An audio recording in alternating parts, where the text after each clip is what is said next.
Hello, I'm in a 2016 Jeep Patriot, and today I'm going to show you how to open the hood. So from the driver's side, we'll look down and we'll find this little release lever, which we'll pull.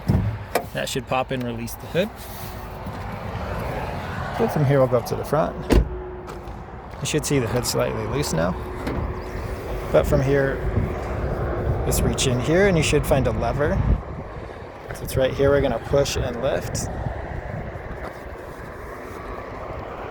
So pushed and lift. And then over here, you should see this arm. Sorry for the camera work. So this arm's now holding the hood up. This is what that lever looked like it was pushing. So if this is sticking a lot, which this one is, double check there's no debris stuck in here that needs cleaned up. Maybe spray some WD-40 to help loosen this. And then make sure nothing's bent or broken or anything like that. But that's what that looks like.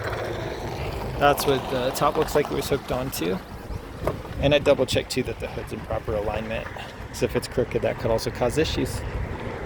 But I hope this is helpful. Hope you have a wonderful day.